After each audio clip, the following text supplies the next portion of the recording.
Tes. Bismillah. Bismillahirrahmanirrahim. Assalamualaikum warahmatullahi wabarakatuh. Innal hamdalillah nahmaduhu wa nasta'inuhu wa nastaghfiruh wa na'udzu billahi min shururi anfusina wa min sayyiati a'malina.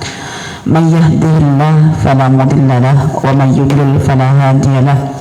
Asyhadu an la ilaha illallah wa asyhadu anna Muhammadan abduhu wa rasuluh. Rabbi shrah li sadri wa yassir li amri wahlul 'uqdatam min lisani yafqahu qawli. Rabbi zidni ilman warzuqni fahman. Allahumma inna nas'aluka ilman nafi'an wa rizqan thayyiban wa amalan mutaqabbalan wa na'udzubika min ilmin la yanfa' wa min qalbin la yakhsha wa min nafsin la tashba' wa min da'watin la yustajabu laha. Allahumma arinal haqqa haqqa warzuqna ittiba'ah wa arinal batila batila warzuqna ijtinabah. Amin ya rabbal alamin. Oke, alhamdulillah ya sahabat-sahabatku sekalian, muslimin dan juga muslimat yang dikasihi oleh Allah. Ini pertemuan terakhir untuk sesi Jawahir Quran untuk tahun inilah. Jadi kita jumpa tahun depan ya. Tahun depan cuma 2 minggu je. Tahun depan tuh istilah bahasa saja.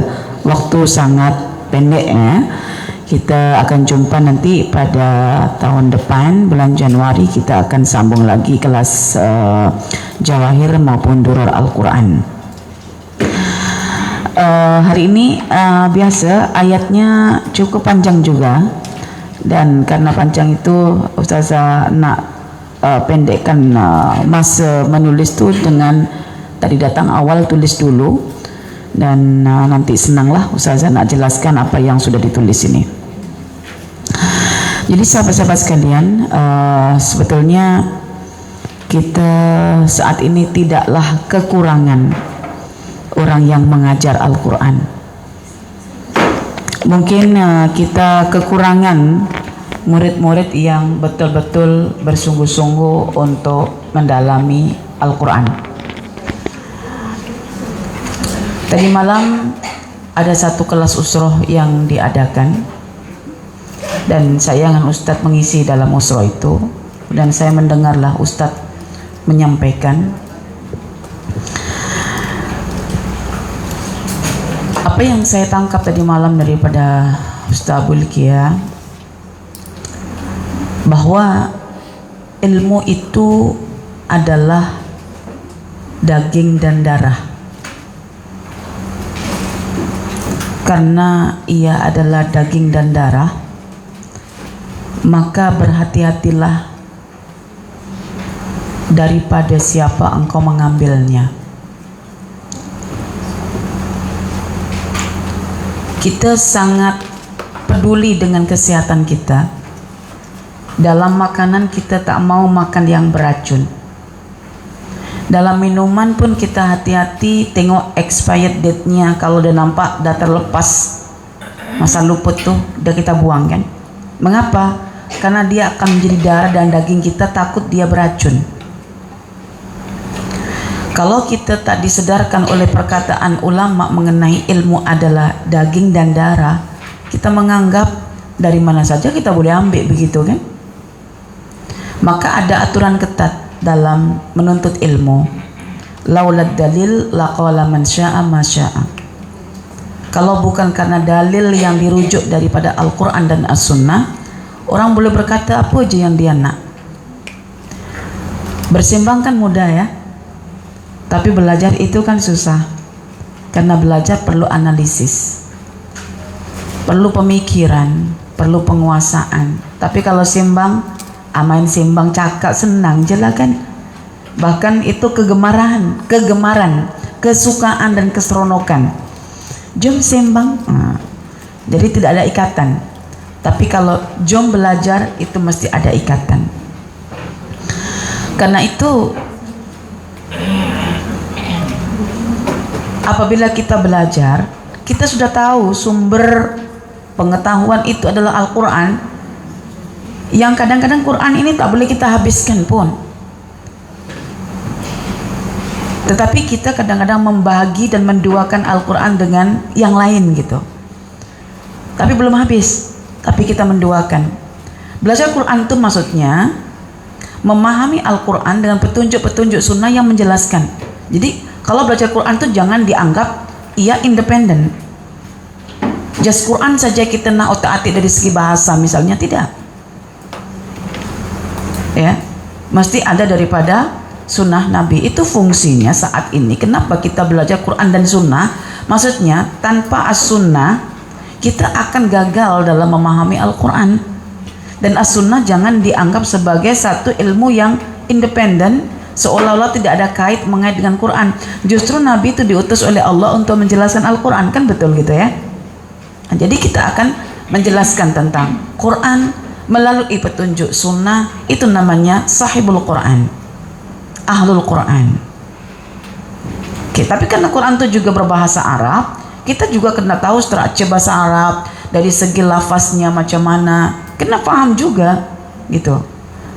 Oke, jadi itu yang saya nak kongsikan, bahwa ilmu itu adalah daging dan darah kita, so kita kena betul-betul memperhatikan daripada mana kita mengambil. Jangankan itu, untuk konteks rizki saja kita dituntut dalam agama, dari mana engkau mendapatkannya dan kemana engkau menyalurkannya. Oke, jadi hari ini kita akan belajar kita akan berkelas Jawahirul Quran, bagaimana kita nak mengenal Allah. Tetapi ada satu makna yang saya nak jelaskan, kadang-kadang kita terlepas. Kita mengenal Allah itu tujuannya antaranya supaya kita membenarkan Al-Quran, bukan independen kita kenal Allah supaya kita boleh menyembah Allah, begitu bukan. Tapi hari ini kita akan mengenal Allah dengan tujuan untuk membuktikan bahwa Quran itu benar. Macam mana Ustazah kita nak mengenal Allah tetapi untuk membuktikan Quran itu benar? Nah, hari ini kita akan belajar tajuk itu. So hari ini kita masuk dalam surah Yunus, ya, surah Yunus. Bila kita sebut surah Yunus, kita ingat apa? Bukan ingat Nabi Yunus, ingat ikan. Ingat ikan, ingat ikan. Oke. Ikan apa namanya? Ikan nun. Ikan nun ini ikan yang memang diciptakan oleh Allah untuk ya itu dari segi sudut mukjizat ya. Ada yang mengatakan dia bukan ditelan, kalau ditelan nanti diproses dalam usus-ususnya ikan, tapi dia dia apa namanya, itu apa, bukan dimakan, dikunyah, ditelan, bukan, apa itu bahasanya, telan tuh ke dalam bunda, dikulum, dilahap, lahap juga. Ya itulah kekurangan bahasa kita kan. Tapi pahamlah itu ya, gitu.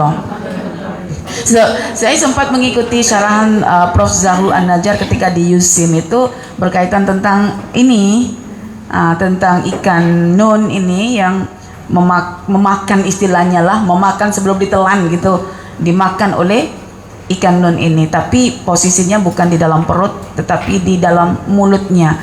Allah, itu kajian dari segi inilah, dari segi literasi bahasa. Oke, baik. Kalau kita ingat tentang ikan itu, kenapa ikan itu menelan, bukan menelan ya bahasa itu memakan Nabi Yunus? Sebab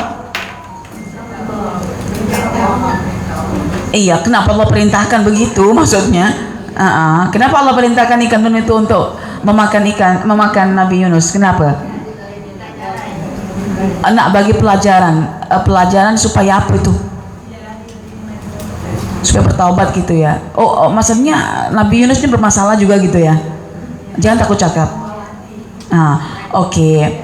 Jadi Nabi Yunus itu Nabi yang disifati, maksudnya disifati itu bukan disifati dengan apa sifat ya, yang dijelaskan tentang salah satu daripada tindakannya yang berputus asa dalam berdakwah, sehingga Nabi Yunus meninggalkan sasaran dakwanya. Ketidaksabaran sebagai seorang pendakwah itu sebuah cacat. Maka ketika mana Nabi Nuh meninggalkan sasaran dakwanya, ternyata sasaran dakwanya itu bertaubat.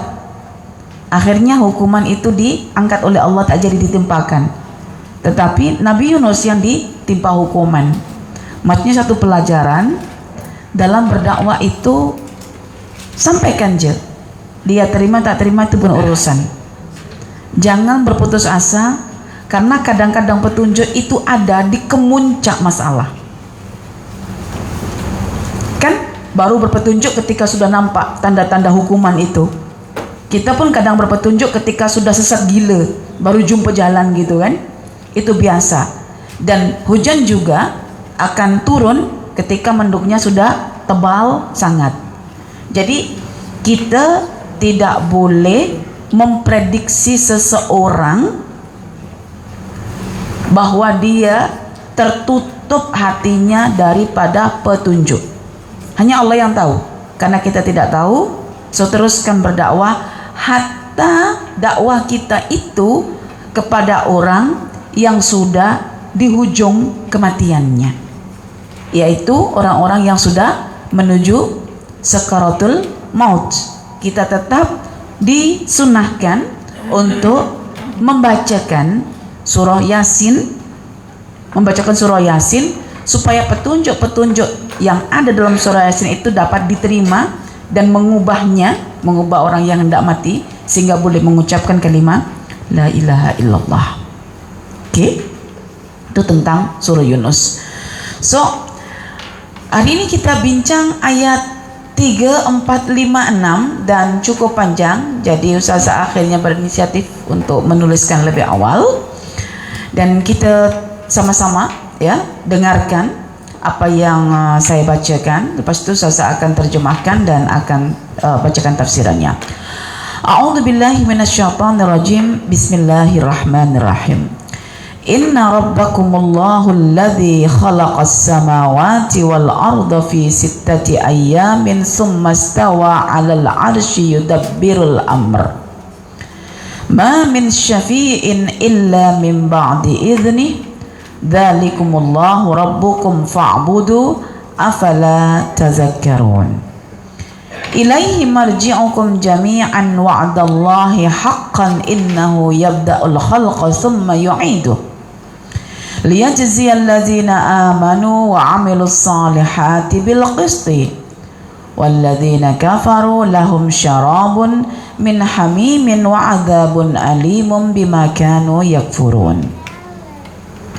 Huwa alladzi ja'ala asy-syamsa diya'an wal qamara nuran wa qaddarahu manazila lita'lamu 'adadas sinina wal hisab.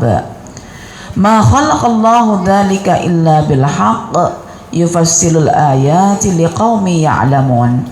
Inna fi ikhtilafil laili wan nahari wa ma khalaqallahu fis samawati wal ardi la ayatin liqaumin yattaqun. Shadaqallahul azim. Inna rabbakumullah, sesungguhnya Rabb kalian adalah Allah. Siapakah Allah itu? Alladzi khalaqas samawati wal ard, yang telah menciptakan langit-langit dan juga bumi. Berapa lama? Fi sittati ayyamin, selama dalam tempo 6 hari. Thumma istawa 'alal 'arsy, selepas itu dia pun beristiwa dekat atas arash. Buat apa? Yudabbirul amra, dia mengaturkan urusan langit dan bumi itu. Ma min syafi'in illa min ba'di idni, tak ada satu pun penolong, pemberi syafaat pada hari akhirat melainkan selepas mendapatkan keizinan daripada Allah. Zalikumullahu rabbukum, itulah dia Allah Tuhan kalian. Fa'buduhu, maka sembahlah dia. Afala tadhakkarun, maka adakah kalian belum lagi dapat mengambil pelajaran?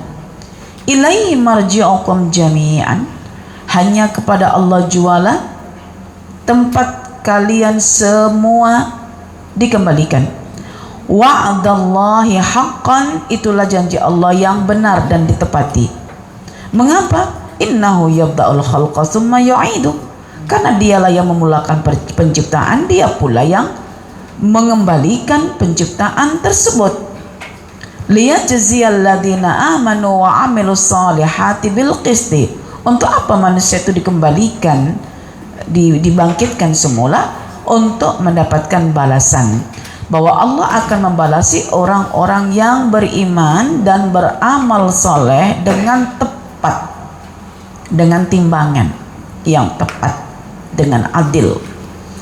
Walladzina kafaru lahum syarabun min hamim, dan orang-orang yang mengingkari kebenaran Al-Quran dan mengingkari Allah sebagai satu-satunya Tuhan yang disebutkan dalam Al-Quran, bagi mereka itu adalah minuman yang berupa air mendidih panas, wa azabun alimun, dan juga azab yang pedih, bima kanu yakfurun, disebabkan oleh kekufuran mereka. Huwallazi ja'ala asy-syamsa diya'an, dialah Tuhan yang telah menjadikan matahari itu bersinar terang, wal qamara nuran, dan menjadikan bulan itu bercahaya indah, wa qaddarahu manazila, dan dia pula yang menetapkan garis-garis edar untuk matahari dan bulan. Lita'lamu adadas sinin, supaya kalian boleh mengenal dan mengetahui bilangan tahun, wal hisab, dan juga ilmu hisab, ilmu perhitungan. Ma khalaqallahu dzalika illa bil haqq, Allah tidak menciptakan yang demikian itu melainkan dengan hikmah, ya, dengan kebenaran yang hendak dia tunjukkan. Yufassilul ayati, dia memperincikan ayat-ayat, liqaumi ya'lamun, bagi kaum yang punya tradisi keilmuan, yang suka menuntut ilmu. Inna fi ikhtilafil laili wan nahar, sesungguhnya pada pergantian malam dan siang, wa ma khalaqallahu fis samawati wal ardi, dan apa sahaja yang Allah ciptakan di langit maupun di bumi, la ayatil liqaumi yattaqun, betul-betul mengandungi tanda-tanda bagi kaum yang bertakwa, yang melaksanakan perintah Allah dan meninggalkan larangan Allah. Maha benar Allah di atas firman-Nya. Oke, kita baca tafsirnya sekarang. Muka surat 104. Tafsir ayat ketiga. Kalau orang kafir merasa heran atas diturunkannya Al-Quran kepada Nabi Muhammad, maka apakah mereka tidak merasa heran dengan penciptaan langit dan bumi serta segala isinya? Tuhan Maha Kuasa menurunkan Al-Quran kepada Nabi Muhammad, sebagaimana Dia Maha Kuasa menciptakan langit dan bumi. Apa masalahnya? Sesungguhnya Tuhan kamu dialah Allah yang menciptakan langit dan bumi yang terbentang luas dalam 6 masa, untuk memberikan pelajaran kepada manusia bahwa segala sesuatu perlu proses melalui perencanaan yang matang dan dikerjakan secara setinggi-tingginya. Jika Allah menghendaki, maka Dia Maha Kuasa menciptakan kedua-duanya dalam sekejap je. Setelah sempurna masa penciptaan langit dan bumi, Kemudian dia pun bersemayam dekat atas arasy, singgah sana untuk mengatur segala urusan makhluknya. Tidak ada yang boleh memberi syafaat, yakni pertolongan pada hari kiamat, untuk ringankan atau bebaskan daripada azab Allah, kecuali selepas ada keizinannya. Itulah Allah, Zat yang Maha Agung, Tuhanmu yang memelihara dan membimbingmu, maka sembahlah Dia, karena hanya Dia yang berhak disembah. Jangan mempersekutukan Dia dengan apapun. Apakah kamu tidak mengambil pelajaran daripada kesempurnaan penciptaan langit dan bumi beserta isinya?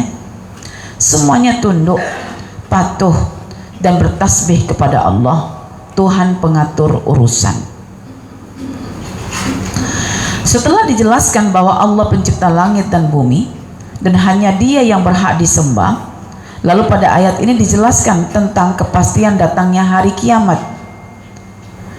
Pada hari tersebut hanya kepadanya jua, yakni kepada Allah kamu semua akan kembali. Itu merupakan janji Allah yang benar dan pasti, tidak sedikit pun diragukan lagi. Sesungguhnya Dialah yang Maha Kuasa, memulai penciptaan makhluk, kemudian mengulanginya, yakni menghidupkan semula pada hari kebangkitan, agar Dia dapat memberi balasan kepada orang-orang yang beriman dan yang mengerjakan kebajikan dengan balasan yang adil sesuai dengan apa yang telah mereka kerjakan. Jika Allah menghendaki, maka berkat anugerah dan kemurahannya mereka akan memperoleh pahala melebihi apa yang mereka kerjakan. Sedangkan untuk orang-orang kafir disediakan balasan berupa air yang mendidih yang dapat merusakkan seluruh alat pencernaan mereka, dan akan memperoleh siksaan yang pedih karena kekafiran mereka. Inilah wujud keadilan Allah atas perbuatan hambanya di dunia. Selain menciptakan langit dan bumi sebagai bukti kebesaran dan kekuasaan Allah, Dialah yang menjadikan matahari bersinar sangat terang, yang menghasilkan kehangatan untuk alam raya dengan energi daripada dirinya sendiri, dan bulan bercahaya karena pantulan energi daripada matahari. Dan Dialah yang menetapkan tempat-tempat orbitnya, yakni tempat peredaran perjalanan bumi mengitari matahari dan bulan mengitari bumi, agar kamu mengetahui bilangan tahun dan perhitungan waktu. Allah tidak menciptakan hal yang demikian itu, yang demikian sempurna itu, melainkan dengan benar, yakni dengan hikmah yang besar. Melalui penciptaan tersebut, Dia menjelaskan di tanda-tanda kebesarannya kepada orang-orang yang mengetahui, yakni yang mahu mengambil pelajaran menerusi tanda-tanda kekuasaan Allah di alam raya ini. Sesungguhnya pada pergantian malam dan siang, dan pada benda apa saja yang diciptakan Allah di langit maupun di bumi, yakni benda cecair maupun benda padat. Apa orang sini kata? Pepejal. Nah, saya pernah tanya, nak, pepejal itu apa? Minta faham. Padat. Semilirnya angin maupun dahsyatnya petir dan halilintar, pasti terdapat tanda-tanda kebesarannya bagi orang-orang bertakwa, yakni orang yang berhati-hati agar tidak terjerumus ke dalam kesesatan, supaya terhindar daripada siksa Allah akibat kesesatan tersebut. Meskipun bukti kebesaran dan kekuasaan Allah telah terbentang luas di alam raya sebagaimana dijelaskan dalam ayat-ayat sebelumnya, namun masih ada sebagian manusia yang tidak percaya dan mengingkari adanya Allah. Mereka merasa puas dengan kehidupan dunia. Allah menegaskan bahwa sesungguhnya orang-orang yang tidak mengharapkan pertemuan dengan Allah di hari akhirat nanti, dengan adanya pahala bagi yang beramal soleh dan siksa bagi yang derhaka, dan mereka puas dengan kehidupan dunia serta merasa tentram dengan kehidupan itu, sehingga tidak pernah berbuat untuk kehidupan akhirat, padahal kehidupan akhirat lebih baik dan lebih kekal. Dan orang-orang yang melalaikan ayat-ayat kami, yakni tidak menghiraukan petunjuk yang ada dalam Al-Quran, dan tidak sedikit pun mengambil pelajaran daripada tanda-tanda kekuasaan dan kebesaran Allah di alam semesta, sungguh mereka ini adalah orang-orang yang rugi, yang sesat. Oke. Baik, sahabat-sahabat sekalian, muslimat dan juga muslimin yang dikasihi oleh Allah, demikian sedikit ulasan tafsir munasabah, tafsir yang sistematik sahaja yang boleh kita kaitkan. Iya Ustazah, kenapa ya pada ayat yang ketiga itu tiba-tiba disebutkan alladzi inna rabbakumullahu alladzi khalaqas samawati wal ard, padahal ayat 1, ayat 2 itu kan perbincangannya tentang masalah keheranan manusia terhadap wahyu yang diberikan oleh Allah kepada Nabi Muhammad, yang dalam wahyu itu mengandungi kontennya apa? Tentang hari kebangkitan, tentang keesaan Tuhan. Jadi ceritanya begini sahabat-sahabat sekalian, orang-orang kafir itu heran kenapa Nabi Muhammad dipilih sebagai Rasul. Pertama itu heran dulu di situ. Sedangkan Nabi tak punya apa-apa, tak punya kedudukan yang tinggi di mata masyarakat, hanya anak yatim yang diasuh oleh pak ciknya. Sedangkan pada ketika itu banyak puak-puak Quraisy yang punya harta kekayaan melimpah. Kenapa dibagi ke Nabi Muhammad SAW? Itu pertama. Yang kedua herannya adalah wahyu yang diberikan itu bertentangan dengan tradisi mereka. Mereka mengatakan bahwa Allah itu pencipta langit dan bumi, pengatur alam semesta, pencipta manusia, yang menundukkan matahari, bulan dan bintang untuk manusia. Tiba dalam Quran itu dinyatakan Allah juga satu-satunya Tuhan yang disembah. Sedangkan mereka menjadikan sekutu-sekutu bagi Allah, termasuk berhala-berhala yang mereka beri nama Lata, Mana, Uzza. Jadi itu dah clash dengan tradisi mereka dalam ritual ibadah. Yang ketiga, herannya lagi, dalam Quran, dalam wahyu yang disampaikan kepada Nabi itu ternyata bertentangan dengan pola pikir mereka, bahwa mereka berpikir itu hanya untuk di dunia. Sedangkan Al-Quran mengatakan ada kehidupan selepas di dunia, namanya kehidupan akhirat, di mana manusia akan dibangkitkan. So di sini orang-orang kafir heran bagaimana Tuhan itu boleh membangkitkan manusia, sedangkan manusia dibangkitkan itu jasadnya, tulangnya, anggota badannya sudah hancur dan bercampur dengan tanah. Jadi orang-orang kafir itu heran dengan wahyu Al-Quran yang mengandungi konten yang bertentangan. Maka pada ayat itu kita disuruh untuk heran dengan keheranan mereka, gitu. Kita disuruh heran dengan keheranan mereka. Aku heran, kenapa engkau heran? Gitu. Nah, kita boleh rasa heran ketika kita menemukan jawaban yang sangat logik, masuk akal, yang sangat rasional. Dan kita akan heran nanti dengan keheranan mereka ketika kita mengkaji ayat yang ke-3, 4, 5, 6, 4 ayat itu. Walaupun ini ayat Jawahirul Quran, yaitu berkaitan tentang Allah dan juga bentuk-bentuk kekuasaannya yang terbentang di alam semesta, justru dengan cara seperti itu kita boleh mentasdik Al-Quran.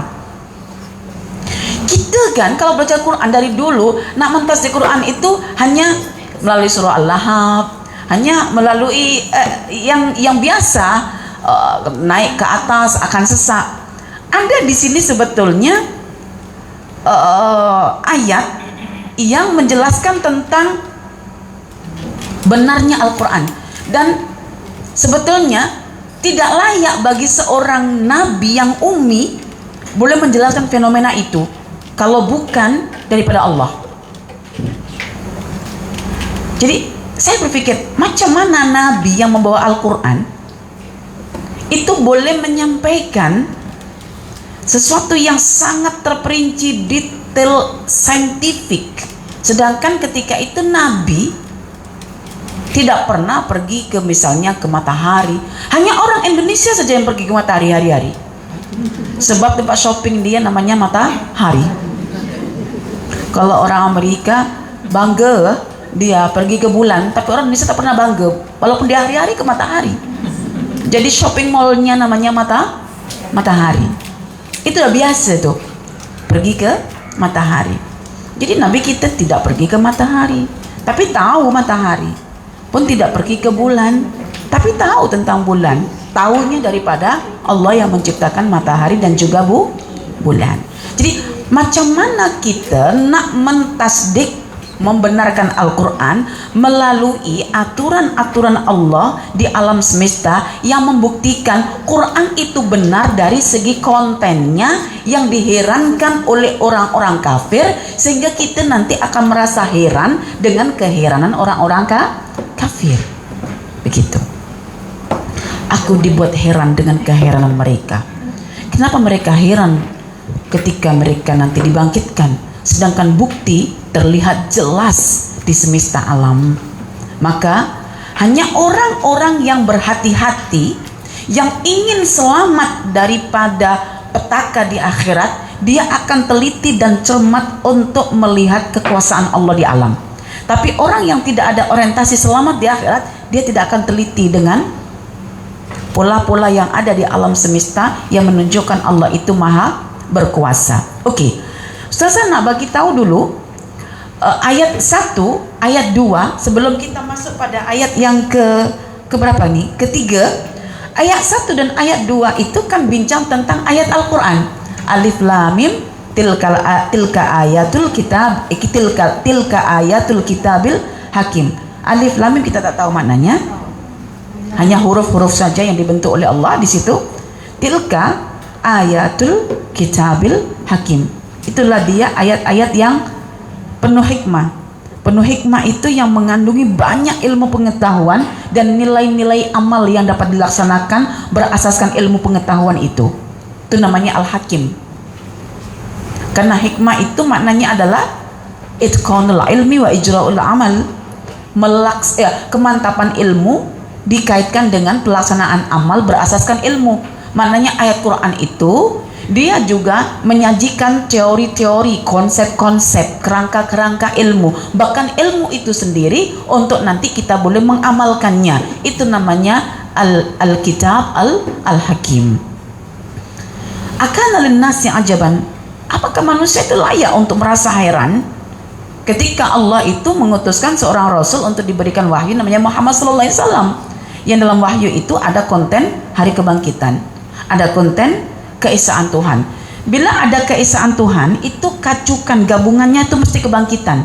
Kalau kita mengenal keesaan Allah, pasti akan ada hari kebangkitan. Kalau ada keesaan, ada kekuasaan. Karena itu mesti ada hari kebangkitan.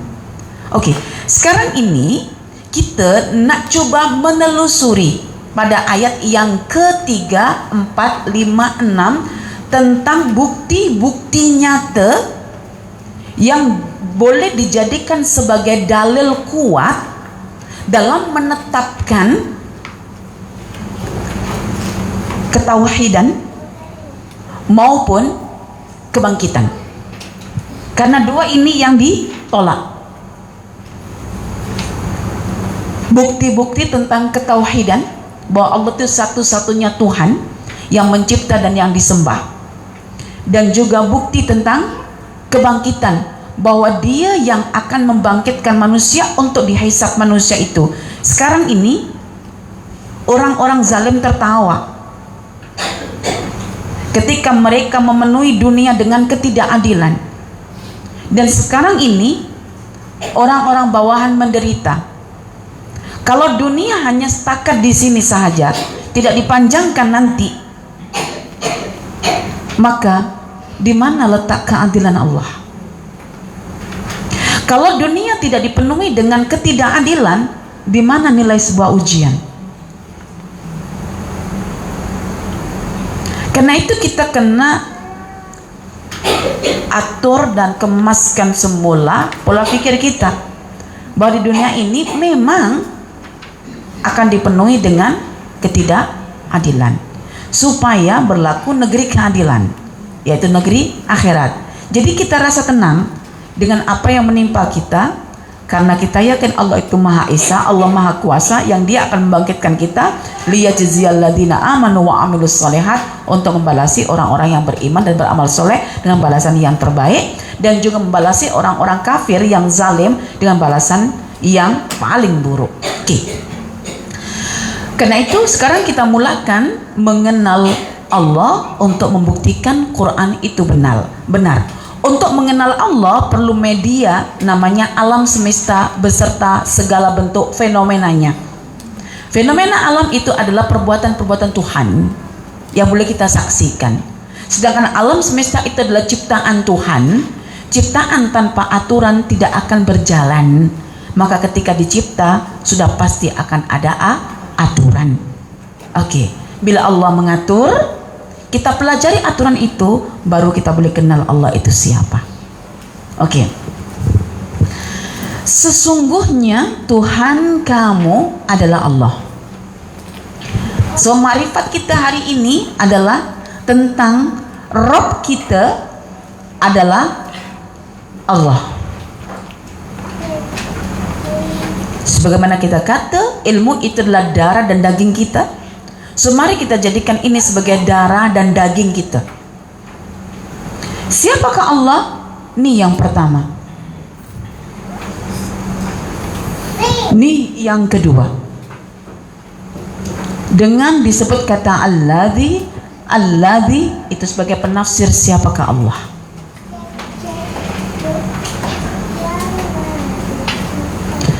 Jadi sesungguhnya Rabb kalian itu adalah Allah. Siapakah Allah? Nah, nih saya panjangkan sampai ke bawah dan nanti ini ke bawah. Setelah kita nak bagi jadi dua. Oke. Allah itu adalah khalaqas samawati wal ard. Bahwa Allah itu al-khaliq, yaitu zat yang mencipta. Kalau khalaqa itu mencipta, padanya itu sudah ada ukuran ciptaan, bahan-bahan yang akan digunakan untuk menciptakan, bentukan, pengadaan, tu khalaqa. Yang diciptakan oleh Allah itu langit dan bumi. Sebab sekarang ini nak menghujah keheranan orang-orang kafir, supaya nanti kita heran dengan keheranan mereka. Jadi mereka kan mengatakan, oh tidak mungkin berlakunya hari kebangkitan itu, maka Quran itu silap, gitu kan? Maka ditunjukkan pada ciptaan yang paling besar, lebih besar daripada manusia. Maksudnya kita diajak untuk berpikir Allah yang disekutukan oleh mereka, Allah yang menurunkan Quran yang diragukan oleh mereka, itu ternyata adalah pencipta langit yang begitu besar dan pencipta bumi yang begitu luas. So, apa yang kau nak ragukan tentang kekuasaan Allah dalam membangkitkan manusia? Belajar Quran bukan kita nak belajar tentang makhrajul hurufnya, tapi juga belajar tentang kontennya.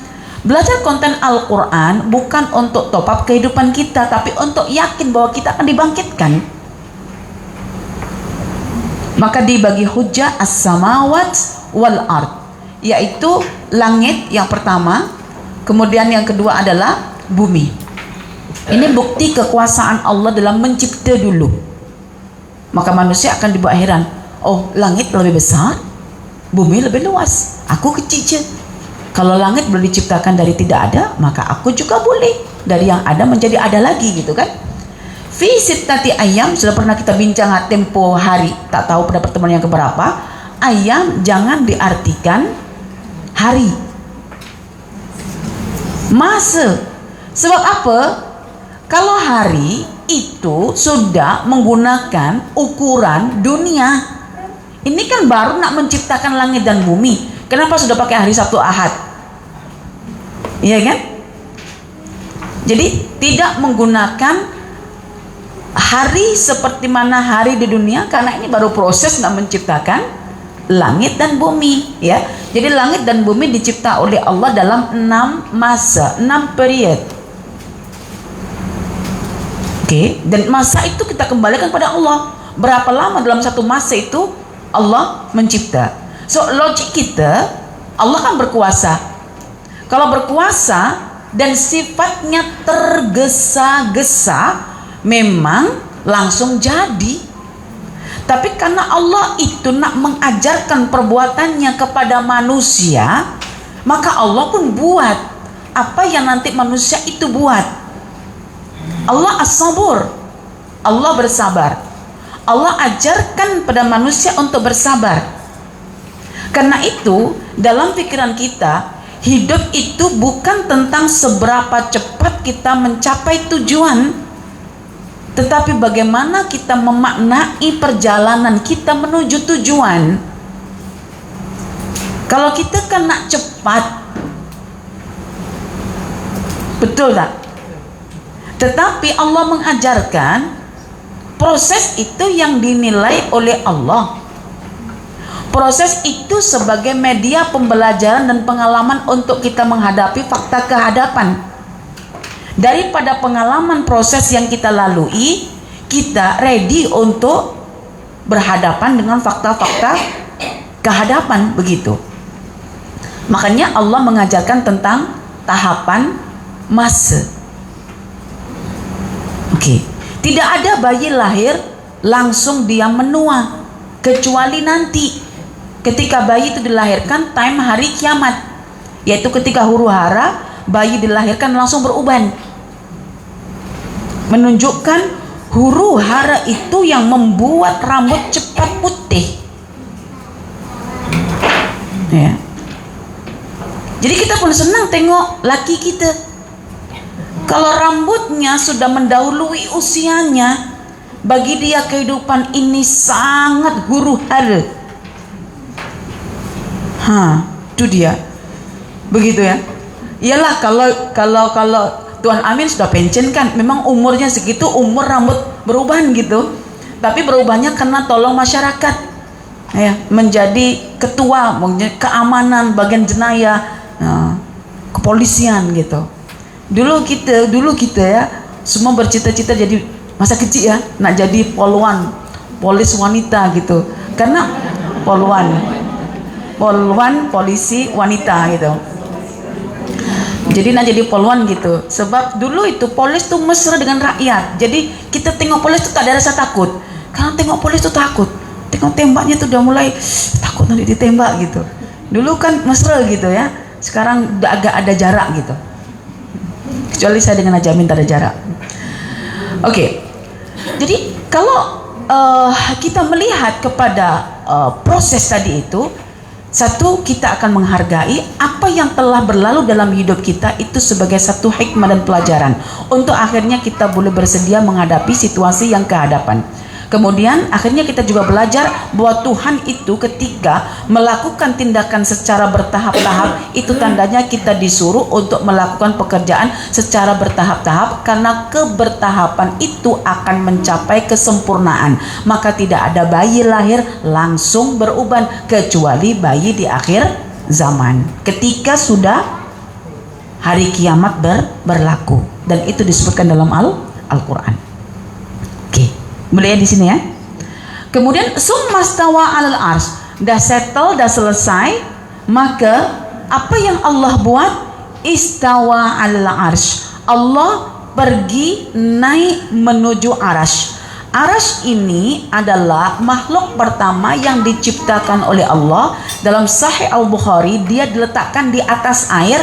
Bahkan nanti air itu nanti akan menjadi sumbernya untuk orang-orang tinggal di surga. Tapi wallahu alam kita tak boleh nak bayangkan benda itu karena kita belum jadi penghuni surga. Jadi Allah menciptakan arasy sebelum Allah menciptakan yang lain. Kalau ditanya sebelum Allah itu siapa? Sebelum Allah memang kita katakan ya, Allah mendahului segala sesuatu. Tidak ada sesuatu. Tidak ada sesuatu. Allah yang mendahului sesuatu, Al-Muqaddim. Allah juga nanti yang akan mengakhirkan segala sesuatu, Al-Muakhir. Jadi kita tak boleh menyoal tentang Tuhan kita, Allah, sebagaimana kita menyoal tentang manusia. Mama, sebelum mama ada siapa? Mesti ada nenek kan? Tapi tak boleh kita tanya, ya Allah, sebelum engkau ada siapa? Tak boleh. Nanti tasalsul. Oke, nanti tasalsul. Dan ketika sudah tanya begitu itu tanda setan sudah masuk. Dan boleh jadi nanti orang ini memilih untuk etis. Tak bertuhan karena nak tanya tentang konsep Tuhan tak dapat diselesaikan katanya. Dan ini sudah masuk ke dalam wilayah anak-anak kecil. Ya, termasuk anak saya. Umi, saya pening lah Umi. Macam mana Allah itu ada, sebelumnya tuh tak ada apa-apa. Lalu bagaimana Allah itu ada? Dia nak mengekspresikan Tuhannya itu dengan fakta-fakta yang disaksikan. Bahwa segala sesuatu itu ada, mesti ada yang mendahului gitu kan, ada yang menciptakan. Persoalan pentingnya adalah lalu siapa yang menciptakan Allah ketika itu gitu. Takkan ada tiba-tiba aja gitu kan. Itu soalan anak-anak kita yang perlu kita tanggapi dengan jawaban yang betul. Ya, kita katakan, nah, Allah itu bukan makhluk. Soalan yang kamu kemukakan itu soalan untuk makhluk. Jadi kalau sampai di situ, kamu jangan bertanya lagi. Tapi rasa ingin tahu, nanti jumpa Allah, tanya sama Allah. Boleh kami? Boleh. Urusan takdir, urusan apa yang kita tak boleh pecahkan, tanya sama Allah. Karena Allah nak membatasi hati kita untuk berpikir yang lebih dalam tentang perkara-perkara yang tidak mungkin semuanya itu dapat dijawab. So ada kalanya kita merindukan jumpa Allah karena menyimpan soalan ini. Aku nak jumpa Allah, aku nak soal tentang satu ini. Okay. Bila arsy itu di ketinggian karena menggunakan kata istiwa, ya, summastawa 'alal arsy, maka apa yang dilakukan oleh Allah ketika di ketinggian? Yudabbirul mengatur alam, mengatur ciptaan, mengaturkan makhluk, mentadbir. Jadi pentadbir itu kena berada pada posisi ketinggian. Maka kenapa kita memilih para pemimpin untuk duduk di tempat ketinggian? Agar dia boleh memperhatikan kita, mengurus kita, mengatur kita. Negara yang maju, yang ingin menguasai dunia adalah negara-negara yang telah menciptakan satelit untuk mengetahui kemana jalurnya. Kita ini dipantau oleh satelit. GPS itu juga bahagian daripada kecanggihan satelit. Karena apa? Nak mengontrol apa yang ada di bawah. Hanya dari ketinggian saja yang boleh tengok apa yang dekat bawah. Masya Allah. Karena itu Allah itu istiwa ala arsy. Kita tak perlu nak bincang sampai bergaduh, sampai mengkufurkan tentang masalah arsy itu. Kita kena tengok maknanya, konsepnya, bahwa dari ketinggian itulah Raja manusia, Allah Al-Malikul Haq, dia mengetahui ehwal hamba-hambanya, mengurusi dan mengaturkan hamba-hambanya. Itu fungsi ketinggian.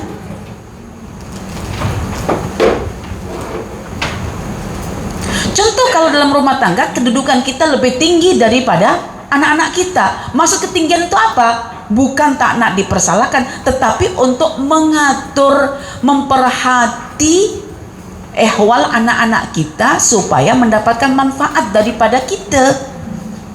Itu maksudnya ketinggian seorang ibu, ketinggian seorang ayah di mata anak-anak. Bukan ketinggian yang bersifat otoriter, tetapi untuk memberikan manfaat. Jadi ketinggian itu kena dimaknai dalam pengaturan, pengurusan. Maka siapa yang tinggi ilmunya, juga dia akan mengurus tentang kebodohan manusia. Siapa yang tinggi keuangannya, dia juga akan mengurus keuangan manusia. Siapa yang tinggi akhlaknya, dia akan mengurus kejiwaan manusia. Seperti itu. Jangan sudah tinggi malah merusak yang di bawah. Itu bukan konsep ketinggian. Ingat, jadi konsep ketinggian adalah yudabbirul amr.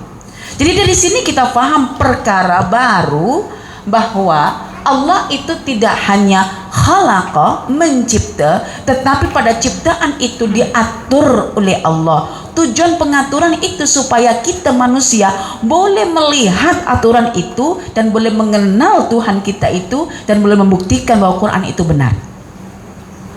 Oke? Baik, tak apa, nanti ulang balik kalau nak tengok dekat video. Oke. Kemudian kenapa Ustazah tiba-tiba ada tentang syafaat? Kan gitu ya? Oke. Orang-orang kafir itu kan tidak percaya dengan keesaan Allah. Dalam Quran itu, orang-orang kafir tidak percaya dengan keesaan Allah. So mereka percaya dengan penyekutuan, bahwa Allah itu punya sekutu. So mereka berharap Lata, Mana, Uzza nanti tolong mereka dekat akhirat. Begitu. Oke. Jadi Allah tidak mengizinkan sesiapapun di akhirat nanti untuk, bukan tidak mengizinkan, Allah hanya mengizinkan di akhirat nanti yang tertentu untuk memberikan syafaat. Misalnya orang mukmin boleh bagi syafaat kepada orang mukmin.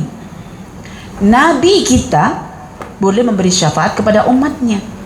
Hanya yang ditentukan oleh Allah. Tetapi Allah tidak mengizinkan Lata, Manat, Uzza untuk memberi syafaat. Jadi mana-mana yang dituhankan oleh manusia selain Allah itu tidak akan diberikan syafaat langsung untuk menolong. Justru sebaliknya, manusia yang menuhankan perkara lain ketika dihisab oleh Allah nanti untuk diberikan pahala itu disuruh kembali kepada tujuan kamu hidup dekat dunia. Kalau tujuannya adalah untuk manusia, coba minta pada manusia itu, adakah pahala yang boleh diberikan? Jika kepada Manat, coba tanya kepada Manat itu, boleh tak pahala yang akan diberikan?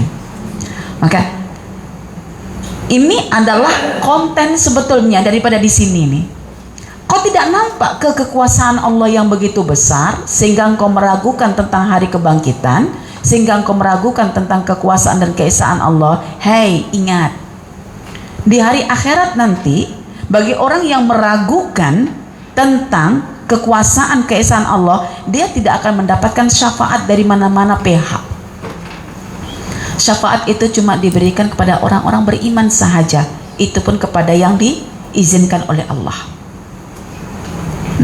Nah, inilah sebetulnya konten Quran yang ditolak oleh orang-orang musyrik.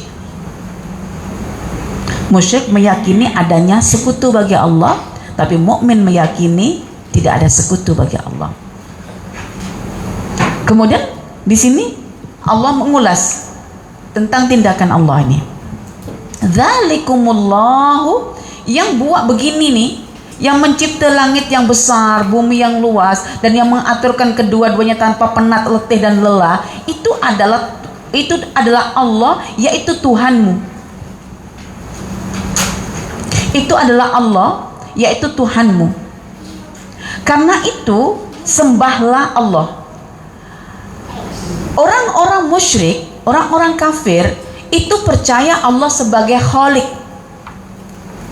itu percaya Allah sebagai mudabbir, pentadbir, tetapi tidak percaya Allah itu sebagai al-ma'bud, sebagai satu-satunya Tuhan yang disembah. Oke. Afala tadhakkarun, kau tak boleh ke ambil pelajaran di sebalik fenomena ataupun ciptaan ini, bahwa Allah itu satu-satunya Tuhan yang mencipta. Kalau satu-satunya Tuhan yang mencipta, tentunya satu-satunya Tuhan yang disembahkan gitu. Orang kafir kan pelik ya. Saya baca dalam tafsir Ibnu Qayyim tuh, orang kafir ini pelik. Peliknya tuh begini, mereka percaya dan yakin Allah sebagai pencipta, tapi kenapa mereka tak nak sembah? Bukan sombong, bukan ego, bodoh. Bodohnya tuh macam ini ya. Saya misalnya melahirkan anak saya yang menyusuinya, saya mendewasakannya, saya memberi pakaian untuknya, memberikan minum, tempat tinggal untuknya, menyayanginya ketika sakit, merawatnya ketika dia sakit. Tiba-tiba dia sembuh itu, dia lupa saya. Dia datang pada perempuan lain, tak siapa perempuan itu. Dia sayang. Saya macam mana? Saya sebagai manusia rasanya macam mana? Oh, sakit. Sakitnya itu di sini gitu.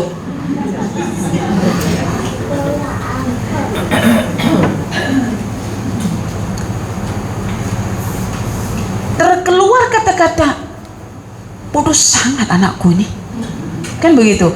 Kalau nak kata tak pandai betul, itu masih sopan. Tak pandai betul anakku ini. Kalau bodoh sangat anakku ini, masa memang jahil.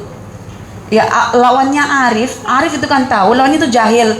Lawannya Arif itu bukan la Arif, bukan ghairu Arif. Quran itu jelas kalau Arif lawannya jahil. Kalau kita kan, kalau lawannya pandai, tak pandai gitu kan. Sebab apa?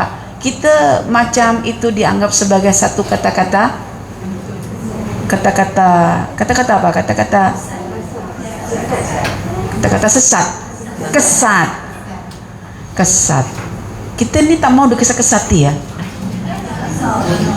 tak nak dikasar-kasari ya. Tapi itu memang bahasa. Untuk apa ada kata bodoh, lepas itu kita sebut kita pandai, lalu buat apa ada kata itu? Ya lebih baik tak ada kata lah kan. Senang cerita. Itu hanya alasan untuk orang yang tak boleh kenal lawan kata. Iya kan, senang. Kalau bagi orang yang tak pandai itu, tak kenal lawan kata itu, oke, lawannya siang, ya tidak siang gitu. Lawannya malam, tidak malam.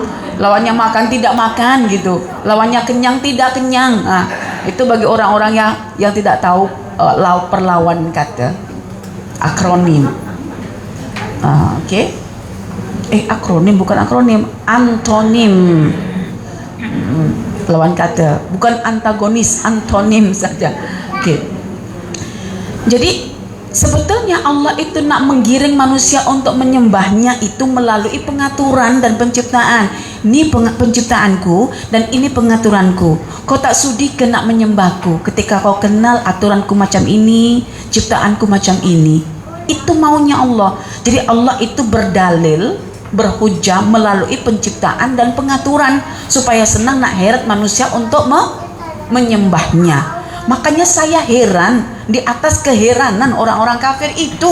Bagaimana dia merasa heran ketika Al-Quran turun untuk mengajak mengesahkan Allah dalam hal penyembahan. Itu yang kita heran tuh. Itu yang kata tak habis fikir itu.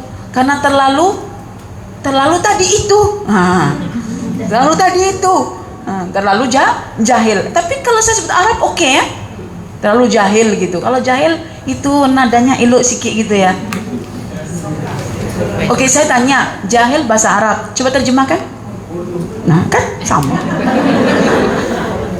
Oke. Bahasa Arabnya nafsu, coba terjemahkan. Jiwa. Oke, sebut jiwa elok kan. Coba sebut Arabnya nafsu.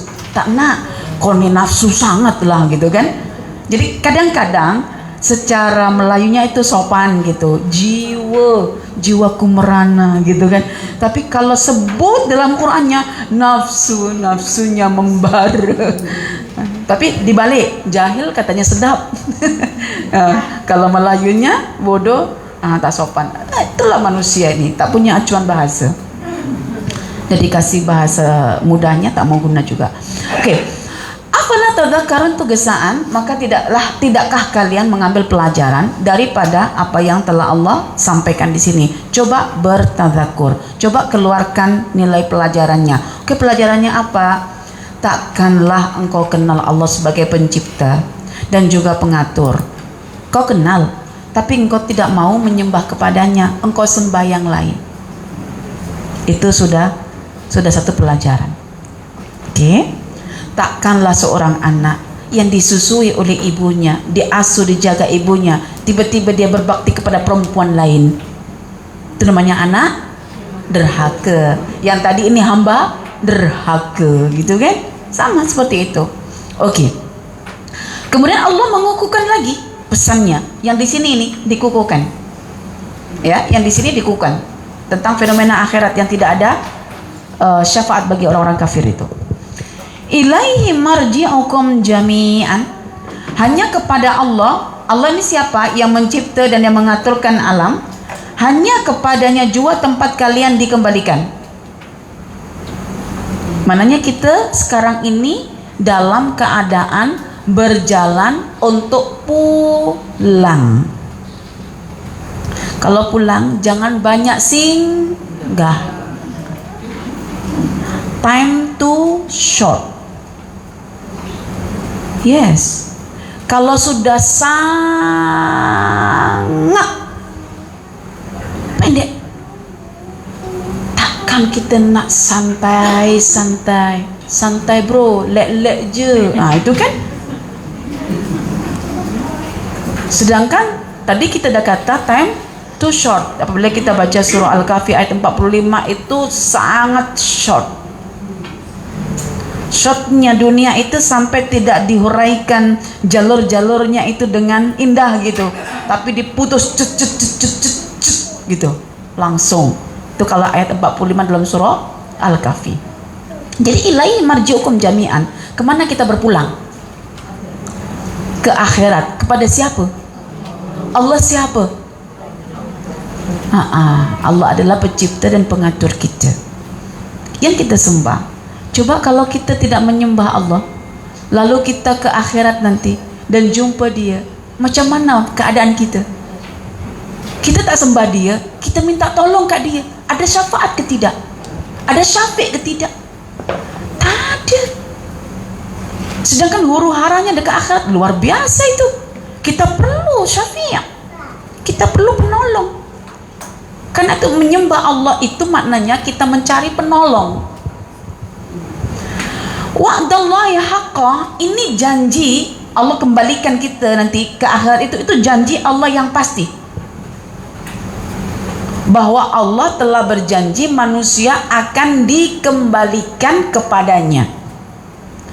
Time kita dikembalikan kepada Allah dan kita tidak mengenal Allah, kita tidak menyembah Allah, lantas bagaimana situasi kejiwaan kita time jumpa Allah itu? Kita je kalau ke immigration nak uruskan kita punya pas, bila jumpa pegawai yang sudah kenal, kita baik dengannya, dia baik dengan kita, rindu nak jumpa. Tapi kalau tak kenal, dah tengok mukanya, kan? Bagaimana ketika Allah misalnya kita menjumpai Allah dan Allah melihat kita dan kita tak mengenalnya ketika dekat dunia? Bagaimana situasi kita punya kejiwaan di sini? Hati kita macam mana? Guncanglah itu. Wa'dallahi haqqa. Kemudian di sini Allah selitkan dalil. Cantiknya di sini janji Allah kan pasti. Macam mana Allah memastikan janjinya itu pasti terjadi? Hei, engkau tak tahu ke? Allah itu Al-Mubdi yang memulakan kejadian manusia. Allah juga Al-Mu'id yang akan mengembalikan manusia. Jadi ada namanya Al-Mubdi, Al-Mu'id. Al-Mubdi, Mubdi itu yang memulakan penciptaan manusia ataupun alam semesta tanpa ada contoh sebelumnya. Itu namanya Al-Mubdi, mengadakan ciptaan tanpa ada contoh sebelumnya. Kalau Al-Mu'id itu mengembalikan sesuatu yang sudah diadakan tadi ketika sudah dihancurkan. Jadi ketika Allah menarik nyawa seorang hambanya, lalu hamba tersebut jasadnya dikebumikan, maksudnya dimasukkan dalam tanah asal dia, itu nanti Allah dengan kekuasaannya dipantau oleh Allah mana saja organ-organ yang sempat dimakan cacing, dimakan lipan, dimakan itu, bertabur dan berterabu ketika ada angin kencang, ada air, banjir, dibawa kemana? Itu kan Allah Maha tahu. Allah kan Al-Khabir, Allah kan teliti. Jangankan benda-benda itu, orang kita sekarang pun boleh menciptakan mikroskop untuk boleh menilai sesuatu yang tidak nampak, kan? Sampai ada temuan-temuan daripada proton, atom, semua itu neutron, semua itu kan dari benda-benda yang tak terlihat. Tapi bagaimana boleh melihat? Karena ada alat yang digunakan untuk melihat. Dan siapa yang mengilhamkan alat itu dicipta? Allah. So takkan Allah tak tahu benda itu? Maka orang kafir ini sungguh mengherankan. Dia mengukur kemampuan Allah dengan kemampuan manusia.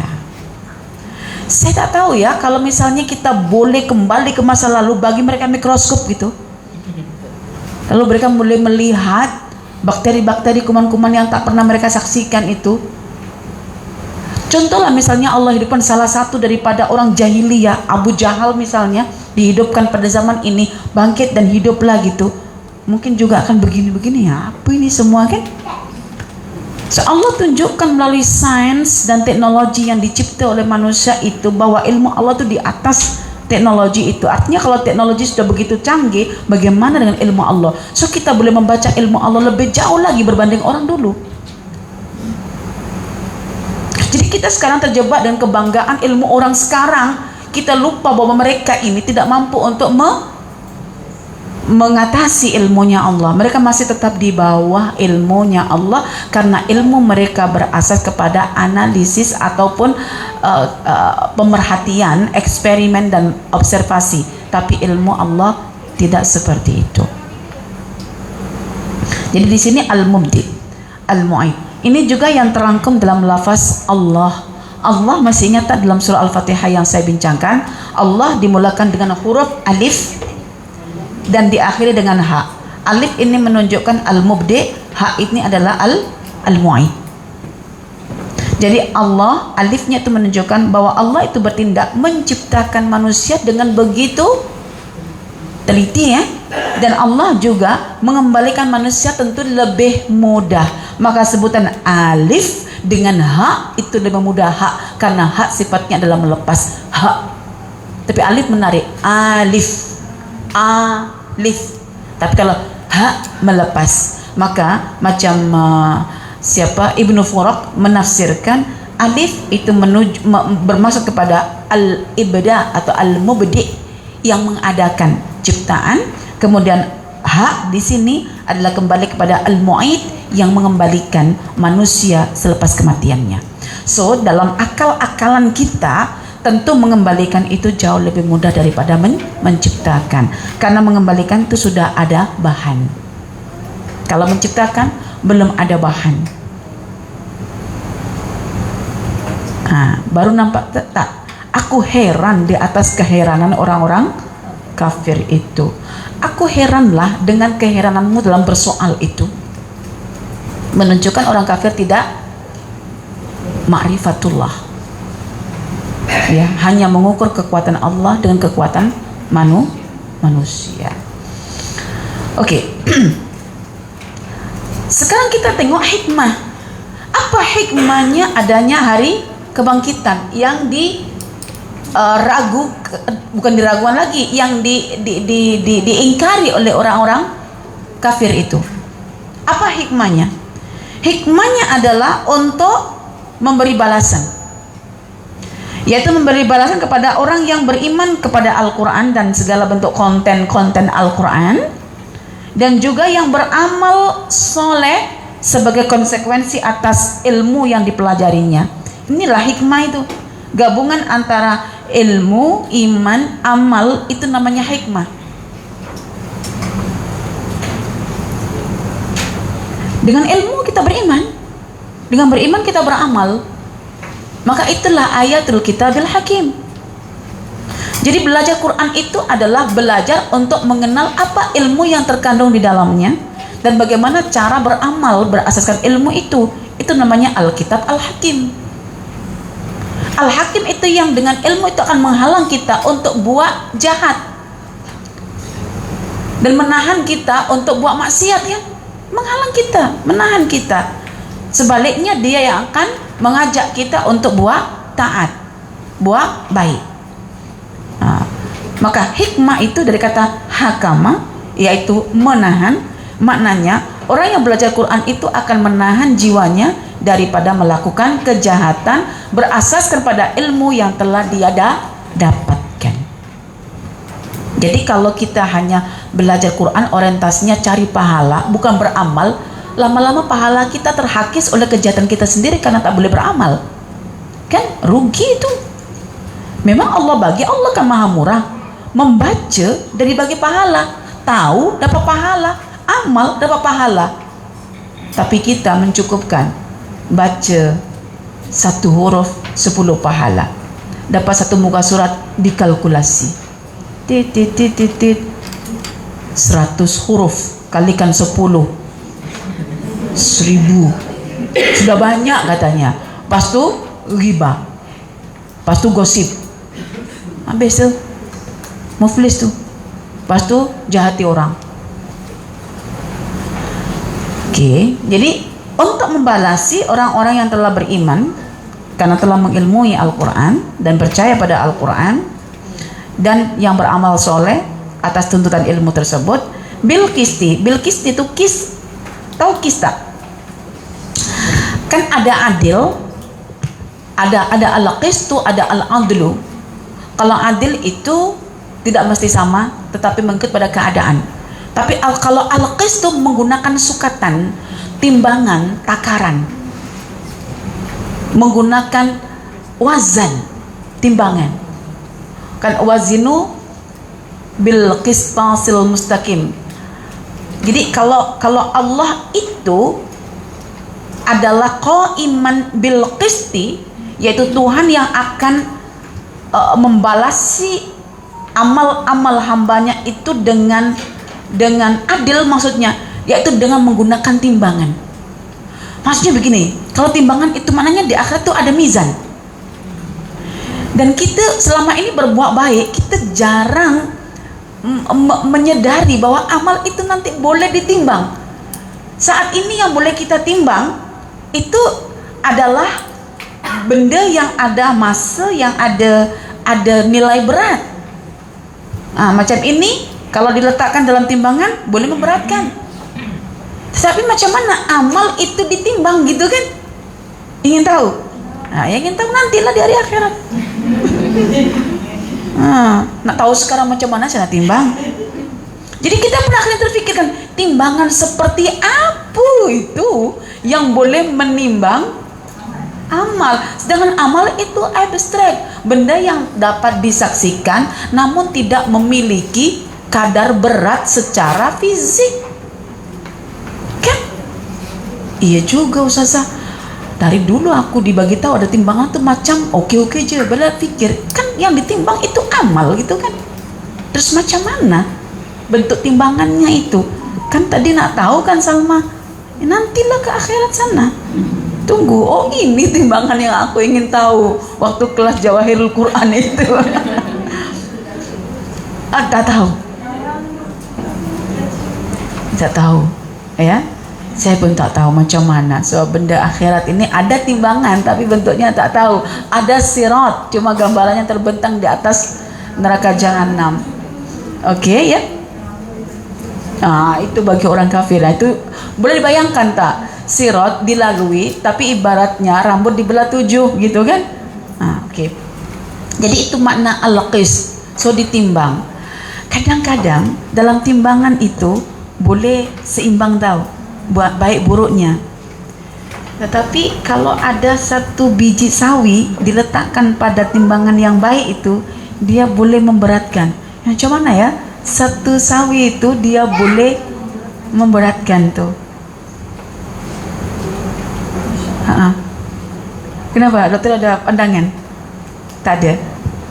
Okey. Itu yang kita kata, ya Allah, Allah menzahirkan benda yang tidak nampak. Ya. Kalau saya rujuk juga mungkin cara Allah ya.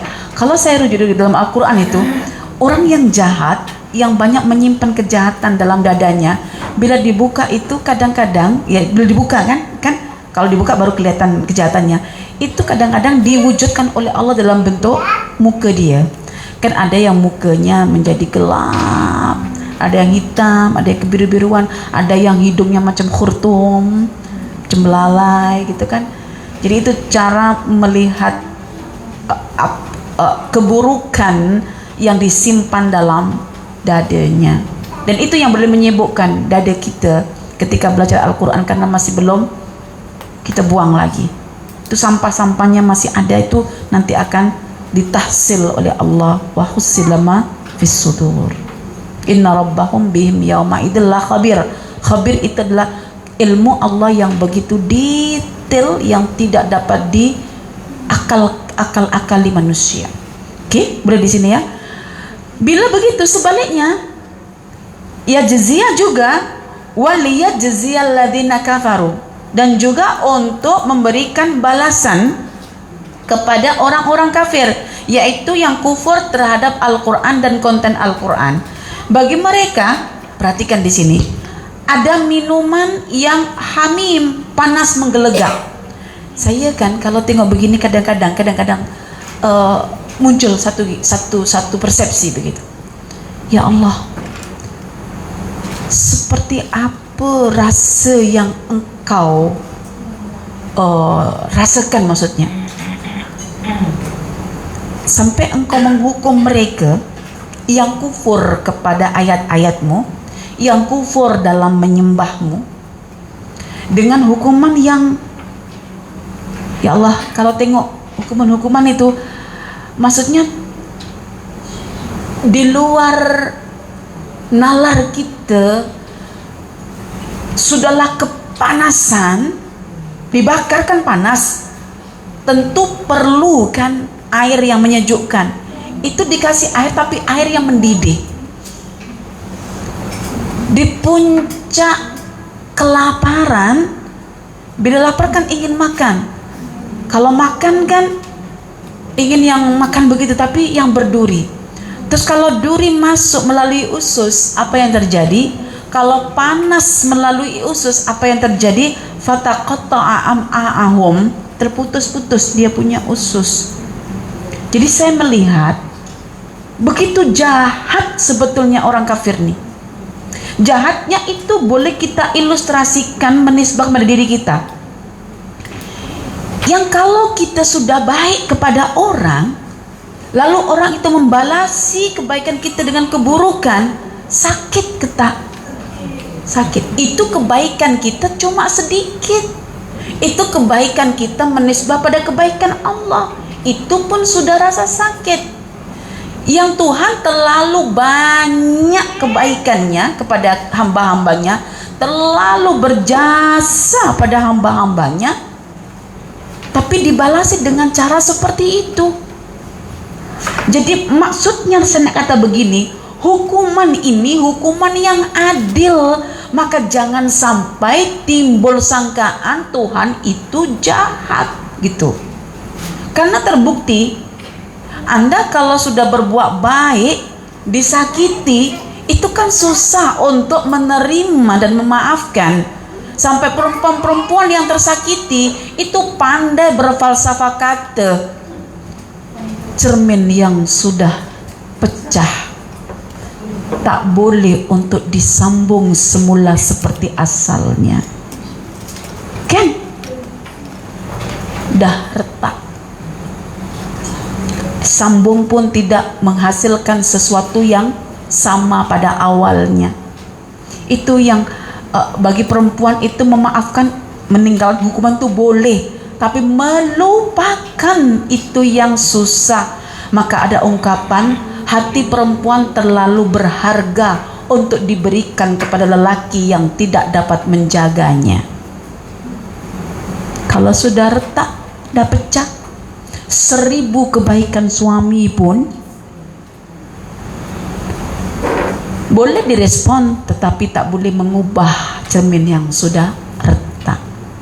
Maka serahkan hatimu kepada Allah, karena terlalu mulia hatimu untuk kamu serah pada manusia.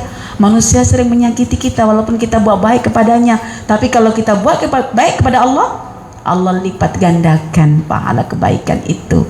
Makanya berkali-kali kita kecewa, berkali-kali kita rasa sakit, ketika kita menyerahkan hati kita kepada manusia. Iya, apa?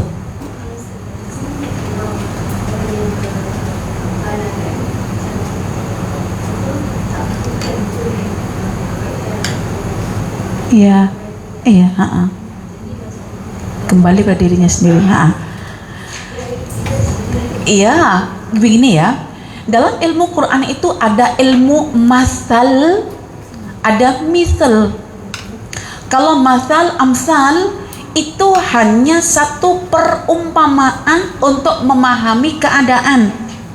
Tapi kalau misal itu menyamakan. Maka Allah mengatakan laisa kamitslihi syai'un, tidak ada sesuatu pun yang sama seperti Allah. Tetapi untuk memahami satu keadaan kita boleh memasalkan, yaitu mengumpamakan. Memang Allah itu ghani, dia tidak perlu untuk mendapatkan manfaat daripada hamba-hambanya karena dia ghani.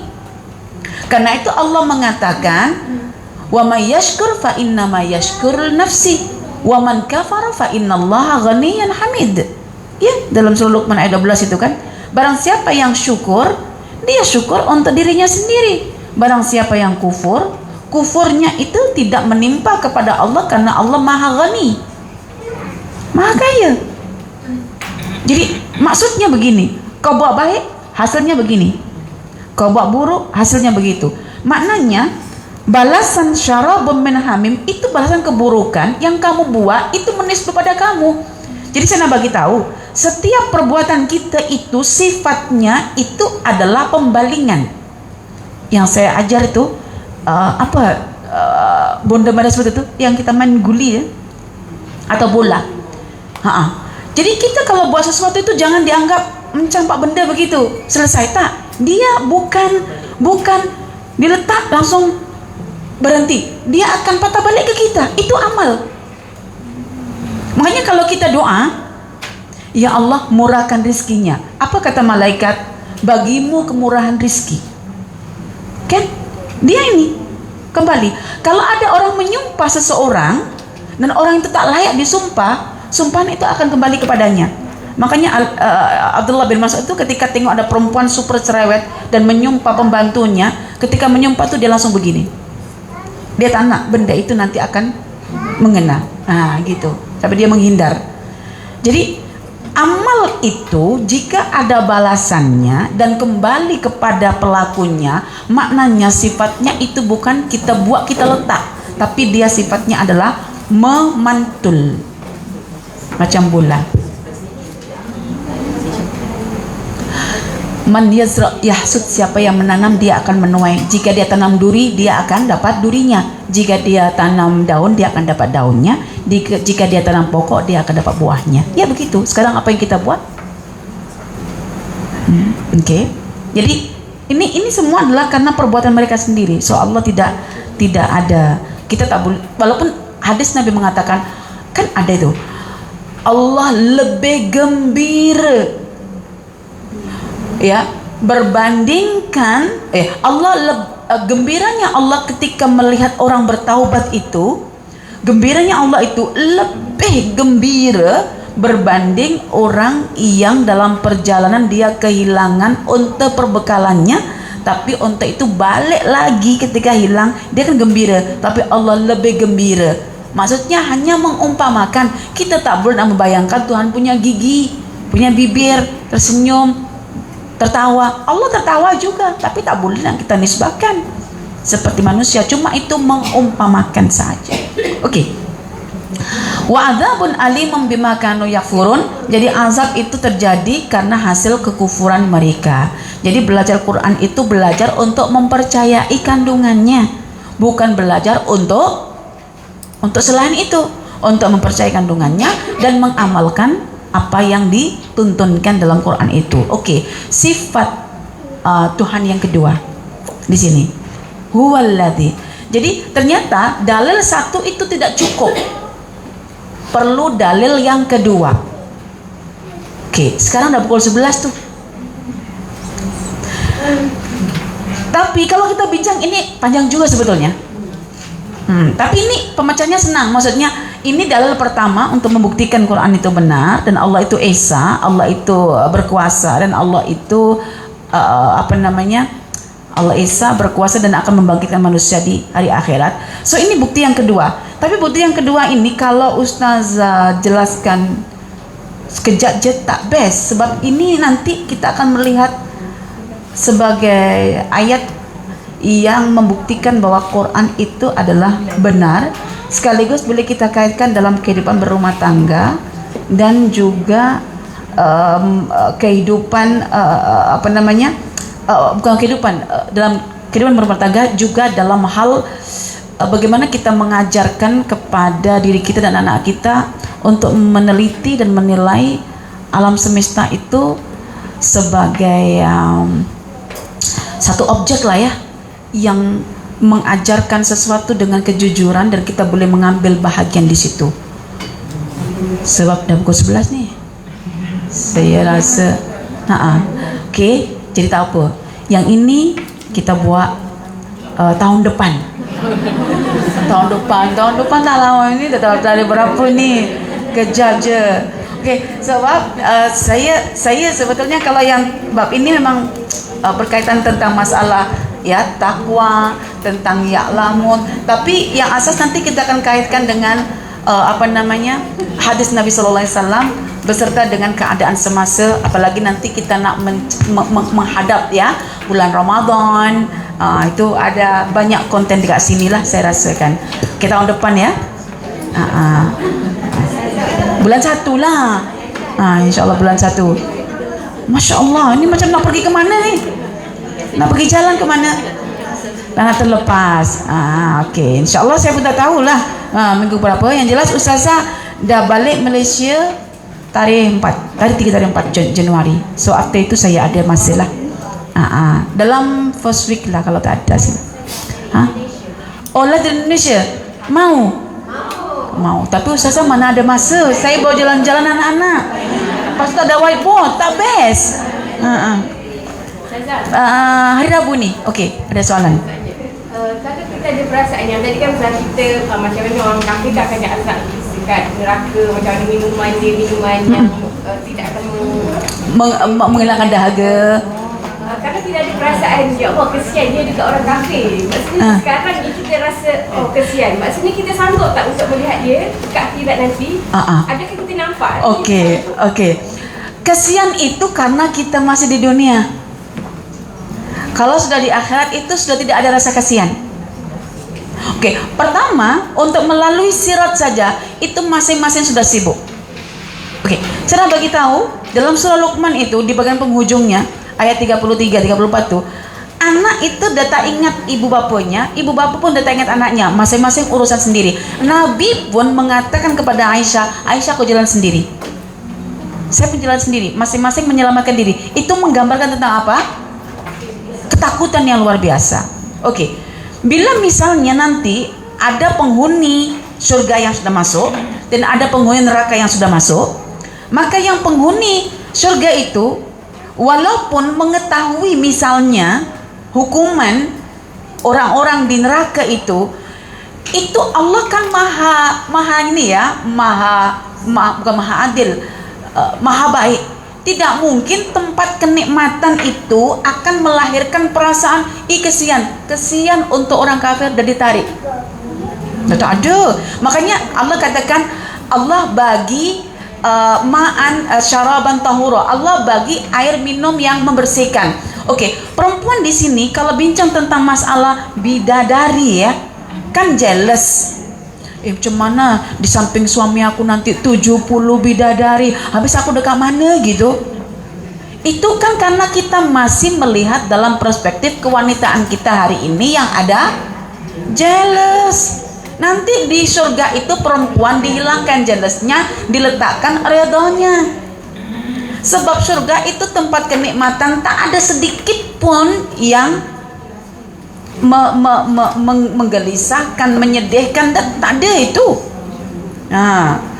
Kalau mau baca bukunya Said Nursi, akhirat itu neraka ya, itu adalah murni daripada keadilan Allah. Maknanya jangan anggap benda itu zalim. Kalau kita anggap zalim, kita akan muncul kasihan. Karena itu bukan kezaliman, tapi itu keadilan. Tidak ada yang namanya rasa kasihan, kecuali para malaikat. Ketika melihat orang-orang yang di neraka itu, memang malaikat itu dibuat Allah syidadun ghiladun. Rasa kasihan itu memang ditarik oleh Allah supaya dia jalankan perintah itu tanpa rasa kasihan. Kalau kasihan akan tolong. Kalau tolong setiap yang naik, oke, kau naik, masuklah sana gitu kan. Tapi setiap sudah sampai ke ini ditolak balik. Jadi tidak ada rasa kasihan lagi. Ya, makanya dalam hukum perajaman orang zina kan juga disebutkan wala ta'khudkum bihi marafah. Kamu jangan ada belas kasih kepada dua pelaku zani atau zani itu ketika dijilid atau ketika misalnya dirajam. Karena tegakkan hukum itu, karena itu miniatur akhirat. Maksudnya itu adalah keadilan. Maka kalau kamu menangis lalu kamu tolong, kasihan, tolonglah, sudahlah, sekali je sebat, jangan berkali-kali. Itu namanya kita mengatakan itu adalah itu adalah kezaliman, hukuman yang menzalimi. Itu keadilan. So kita tak boleh untuk rasa kasihan. Maka Allah perintahkan jangan sampai timbul rasa kasihan sehingga menggagalkan kamu untuk menghukum jilid, sebat ataupun rajam. Okey. Ada lagi soalan? Okey.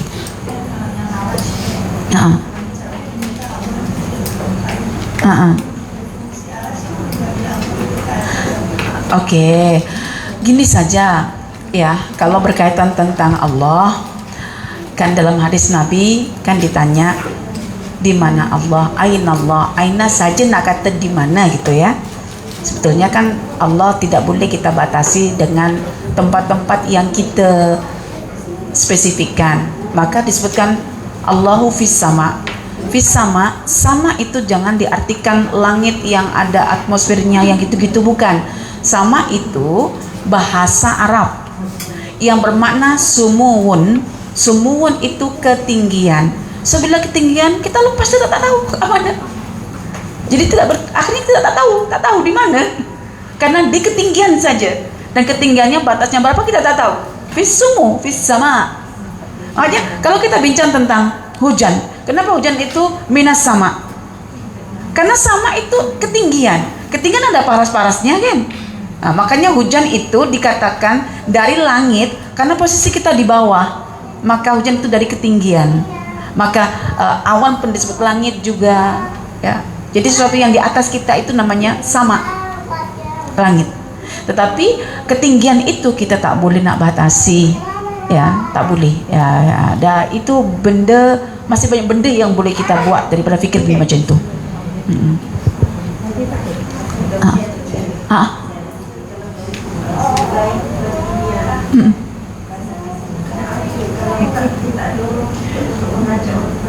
Iya, betul.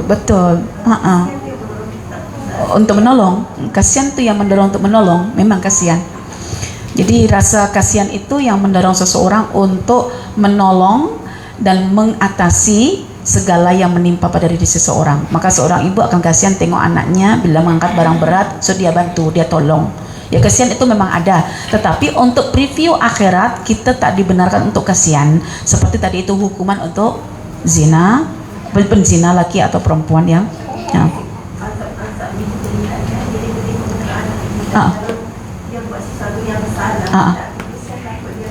kena ini ya. Iya, betul. Jadi kalau ada takut, kita akan hindarkan daripada maksiat. Bila kita ada harap, kita akan buat taat begitu. Okey, yang tadi akan. Iya. Okey, kalau saya rujuk dalam Al-Quran, surah Fussilat ayat yang ke-53, orang kafir itu tahu bahwa diri mereka itu posisinya salah. Sebetulnya dalam hati mereka membenarkan Al-Quran. Okey, membenarkan Al-Quran. Makanya Allah mengatakan awalam yakfi bi rabbika annahu ala kulli syai'in syahid wahai Muhammad, tak cukup ke aku sebagai saksi bahwa mereka itu sebetulnya dalam hatinya membenarkan Al-Quran, cuma dia tidak mau menyampaikan dalam bentuk iman. Jadi cukup Allah sebagai saksi, dah tak payah lagi kamu berdakwah aja. Karena bagaimana mungkin mereka tak percaya Quran, sedang mereka itu ahli bahasa, dan Quran itu bukti benarnya asumsi ini adalah mereka sampai melarang kaumnya untuk dengar Al-Quran dan meletakkan Quran itu sebagai kitab sihir karena boleh mensihir, memukau begitu. Itu maknanya kalau tak benar macam mana boleh terjadi? Justru kenapa Quran dijadikan sebagai kitab mukjizat yang time itu orang-orangnya adalah berbahasa Arab, karena dengan cara seperti itu mereka boleh mengenali kebenaran Al-Quran. Contoh semalam misalnya, Ustadz semalam petang berkebun. Biasa kalau berkebun kan duri kan biasa kena tak perasan, panjang di sininya. Bila tadi malam jumpa seorang dokter ini kan lain cara pandangnya dengan ustazah. Kalau ustazah tengok benda tu, sabar dapat pahala lah tu, gitu sajalah kan. Tak ada apa tu. Dokter tu tidak, dia naik ke rumahnya, dia ambil obat itu. Sini Ustaz, saya usap. Bukan apa Ustaz, kadang duri juga ada racunnya. Kan pandangan dokter lain kan ustazah. Jadi walaupun dia suami saya biasa je tu. Kena duri biasa, itu konsekuensi petani. Tapi dokter yang lihat tidak sama. Kan nampak tak? Quran ketika berbahasa Arab, yang lihat orang Arab tidak sama dengan kita orang Melayu, betul tak? Seperti itu sebetulnya keadaan orang melihat sesuatu itu. Bila pada bahagiannya dia tahu, tapi bila tidak pada bahagiannya dia tak tahu. So jangan bincang tentang sains teknologi lah pada orang Arab itu, time itu. Sekarang ini zaman kita, zaman teknologi, kita lebih banyak melihat ada fakta-fakta saintifik yang membenarkan Al-Quran dalam Al-Quran itu sendiri. Baik, itu saja ya yang boleh saya sampaikan. Selamat menunggu pertemuan yang akan datang. Semoga dikurniakan umur yang panjang, kita berjumpa lagi. Dan untuk menutup pertemuan ini, saya minta maaf atas segala salah silap yang saya dan juga Ustaz lakukan. Kita berjumpa lagi dalam keadaan ya lapang. Dan untuk menutup pertemuan ini, seperti biasa saya akan ingatkan, sorok semula kursi itu pada tempatnya, dan insyaallah kita akan tutup kelas ini sampai tahun depan. Jadi tolong dikembalikan semula kursi-kursinya itu. Aku qauli hadza wa astaghfirullah li wa lakum. Subhanakallahumma bihamdika asyhadu an la ilaha illa anta astaghfiruka wa atubu ilaik. Walhamdulillahirabbil alamin. Wassalamualaikum warahmatullahi wabarakatuh.